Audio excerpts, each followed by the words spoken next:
Assalamualaikum warahmatullahi wabarakatuh. Nama saya Dinda Alfanasana Putra. Saya dari Ilmu Komunikasi Paralel 1. Di sini saya akan menjelaskan secara singkat dan jelas tentang materi perkuliahan pendidikan agama Islam dari materi ke-8 sampai pertemuan ke-12. Yang pertama, materi ke-8. Untuk materi ke-8 ini membahas tentang pesan Madinah. Dari bagian kedua, membangun spirit pembaruan negeri. Tertulis dalam kajian surat Ad-Duha dari Nu'man bin Bashir yang berkata, Nabi Muhammad SAW berkata di atas mimbar, barang siapa yang tidak bersyukur pada hal yang sedikit, berarti tidak bersyukur pada suatu hal yang banyak. Barang siapa yang tidak bersyukur kepada manusia, maka tidak bersyukur kepada Allah. Menceritakan nikmat Allah adalah sebuah ungkapan syukur, dan meninggalkan nikmat Allah adalah sebuah kekufuran. Kumpul dalam suatu jamaah dalam rahmat, dan memisahkan diri dari jamaah maka akan diazab, yang diriwayatkan oleh Ahmad. Ungkap syukur terdapat dalam surah Ad-Duha yang memerintah ungkapan syukur dalam 3 hal, yaitu yang pertama, menyantuni yatim sesuai dengan hadis Rasulullah SAW, dan yang kedua, memberikan pendidikan kepada fakir ilmu agar dapat berilmu dan beriman. Yang ketiga, memberikan ilmu Al-Quran selalu diajarkan kepada yang lainnya. Dan inilah sebaik-baiknya orang yang belajar Quran dan mengajarinya. Di dalam surat Al-Insyirah mengajarkan kita sebagai umat Nabi Muhammad untuk menjadi manusia yang besar. Artinya, menjadi manusia yang senantiasa lapang dada dalam menjalankan visi dan misi kehidupan yang terkait dengan tugas profesi dan senantiasa meningkatkan mutu kehidupan dan ketakwaannya. Dalam materi ini terdapat 6 prinsip dan etika dari pembaruan, yaitu yang pertama, seseorang yang sudah paham dengan ajaran harus terpanggil untuk memberikan peringatan dan melakukan pembaruan terhadap bangsanya. Yang kedua, seseorang pembaharu senantiasa harus memakai pakaian sifat Allah berupa panji-panji kasih sayang, kebenaran, keadilan, dan akhlak yang terpuji. Yang ketiga, sebelum melakukan pembaruan kepada orang lain, ingatlah agar dimulai dengan pembaruan dari diri sendiri. Melalui upaya untuk membersihkan pakaian atau zohir, jangan berpakaian kumel dan dekil, tapi harus terlihat bersih dan nampak anggun. Bahkan pakailah pakaian yang paling bagus sebagai cermin sifat Allah yang baik, bersih, dan juga indah. Yang keempat, harus keluar dari zona kebiasaan dan pola hidup yang selalu mengajar kenikmatan duniawi atau hedonisme. Yang kelima, janganlah perjuangan agama ketika berharap dengan balasan duniawi berupa fasilitas, pakaian, dan jabatan. Yang keenam, bangunlah sifat sabar dalam pembaruan ini karena Allah akan menyertai orang-orang yang sabar. Selanjutnya, dari materi ke-9 yaitu tentang kepemimpinan atau leadership. Dalam kepemimpinan di sini menjelaskan bahwa menjadi seorang pemimpin yang baik adalah pemimpin yang dapat bisa bertanggung jawab dan berkomitmen dalam suatu kelompok atau organisasinya. Dan juga seorang pemimpin dapat mempengaruhi orang lain atau dalam organisasi tersebut. Terdapat 5 cara untuk menjadikan kepemimpinan yang sukses, yaitu ada yang pertama, ada model the way, menjadikan ia sebagai figur yang baik untuk dicontohkan. Yang kedua, ada inspired shared vision, yang memberikan visi dan dapat menginspirasi seseorang. Yang ketiga, ada challenge the process, yaitu melakukan proses-proses yang menantang. Yang keempat, ada enable other to act, yang menumbuhkan orang lain untuk melakukan atau bertindak. Yang kelima, ada encourage the heart, memberikan suatu semangat atau penyemangat untuk orang lain.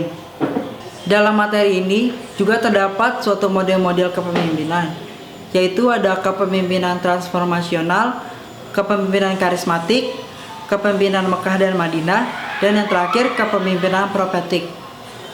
Dalam kepemimpinan juga menjadikan pemimpin harus memiliki karakter dan harus peka terhadap sosial dan harus percaya diri dan dapat diandalkan oleh suatu organisasinya.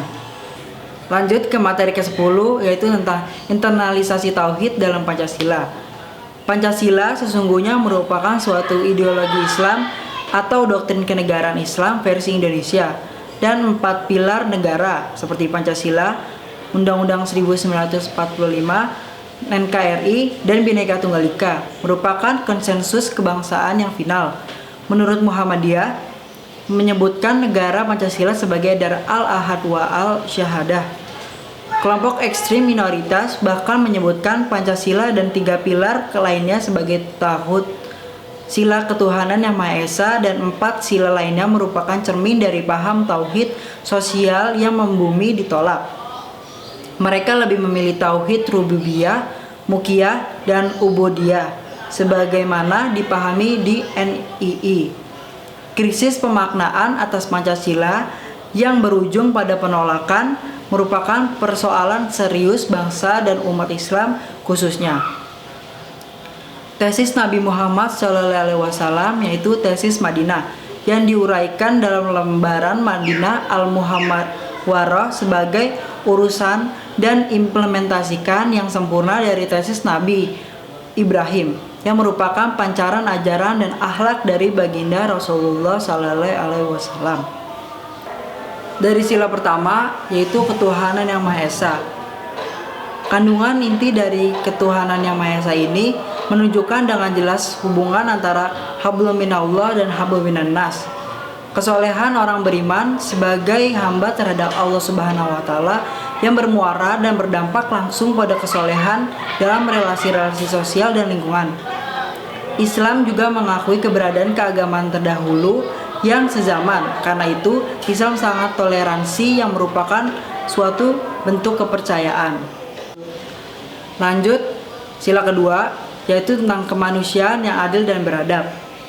Keadaban dan keadilan merupakan bagian dari tradisi Islam, yaitu tradisi perdamaian dan harmoni. Islam pada intinya adalah seruan pada semua umat manusia untuk menuju suatu cita-cita, menuju keadilan dan kesatuan kemanusiaan tanpa membeda-bedakan ras, etnik, jenis kelamin, dan kebudayaan dari agama. Lanjut, dari sila ketiga yaitu yang berbunyi Persatuan Indonesia merupakan sebuah pembinaan persatuan dan kesatuan, keamanan dan kebebasan beragam serta perdamaian.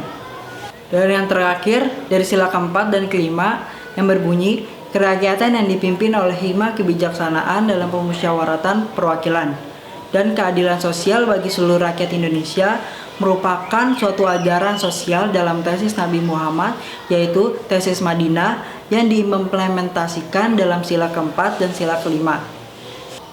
Next ke materi ke-11 yaitu tentang istidraj. Istidraj merupakan sebuah arti dari melupakan Allah, merasa cukup pada selainnya dan berpaling dari Allah Subhanahu wa taala. Istidraj juga merupakan salah satu bentuk tertipunya kehidupan untuk berjawaju kepada Allah karena terpedanya oleh selain Allah Subhanahu wa taala. Lebih singkatnya, arti istidraj ini adalah azab yang berbentuk atau berwujud suatu kenikmatan. Dalam istidraj ini juga terdapat contoh, yaitu seorang muslim yang sering melakukan perbuatan maksiat dan jarang beribadah, namun kehidupannya terus dilimpahi oleh kenikmatan. Adapun bahaya dari istidraj bagi diri kita sendiri. Istidraj dapat membahayakan diri kita, yaitu melalui iblis menghancurkan manusia secara perlahan sehingga manusia terpedaya dan mengikutinya. Lanjut ke ciri-ciri seseorang yang terjadinya atau terkena istidraj, yaitu yang pertama ada harta mereka yang berlimpah namun tidak pernah melakukan sedekah. Yang kedua, jarangnya menderita atau sakit, padahal dosa-dosanya sangat banyak yang berlimpah. Yang ketiga, rezekinya lancar, padahal jarang sholat dan tidak senang terhadap ajaran ulama dan ustadz. Dan yang terakhir, materi ke-12 ini membahas tentang energi pembaruan untuk membangun moralitas suatu bangsa. Terdapat 7 kajian dari surah Al-Mudaththir, yaitu tentang etika dan sasaran pembaruan. Yang pertama adalah, hai orang yang berkemul atau berselimut. Yang kedua, bangunlah lalu berilah peringatan. Yang ketiga, agungkanlah Tuhanmu. Dan yang keempat, pakaianmu bersihkanlah. Yang kelima, perbuatan dosa tinggalkanlah. Yang keenam, yang lebih banyak dan janganlah kamu memberi dengan maksud memperoleh balasan.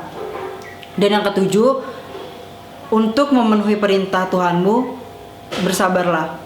Dalam pembaruannya, untuk membangun moralitas bangsa juga bisa membentuk suatu kerusakan dalam spiritualnya, seperti rusaknya agama, hilangnya rasa keimanan, dan dapat terjadinya kerusakan pada otak.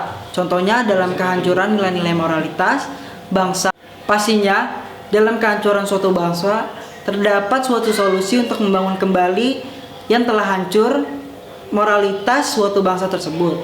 Dengan cara yang pertama, disosialisasikan lagi dengan menggunakan kemasan simbol-simbol kenegaraan seperti yang terdapat pada sepenggal lirik lagu Indonesia Raya, yaitu bangunlah jiwanya, bangunlah badannya untuk Indonesia Raya.